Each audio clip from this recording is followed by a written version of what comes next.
moko kuom modhi kuom midhieche magikale kagimanyo mwandu ma weg pargi noweyo negi moting'o lope kagiwacho ni moko kuom ruodhi riwore kod kayuochgi mar mayogi mwandugo.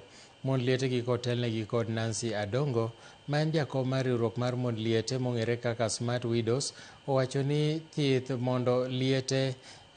thoth mond liete isando malich e weche mag lope kod mwandu mamoko.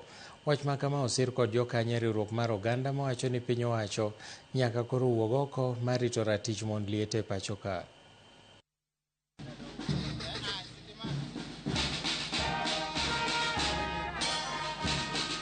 Ne chife wa gi jodongo gwenge. Ing'e maber ni ato lweta ni nono an chiliel.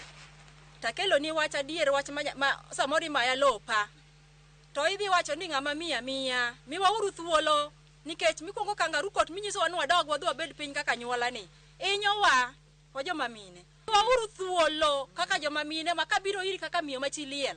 Miya thuolo mondo iwinja kaka jaduong' gweng' kadhi ir chief tabedo gi mijing'o. Matrimonial Property Act explicitly secures women's rights to protect within marriage, but widows are routinely dispossessed through corrupt and discriminatory succession process. Kenya is not a country without laws. It is a country where laws are selectively applied.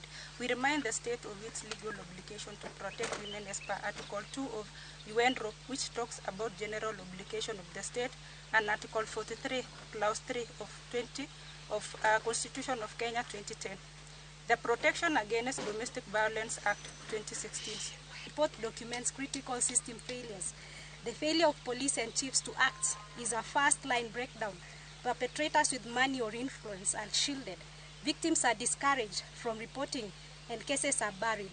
Justice is delayed, and justice delayed is justice denied. Tunasisitiza ya kwamba chifu na mapolisi ambao wanatulinda waweze kuweka sheria na wafuate sheria vikamilifu.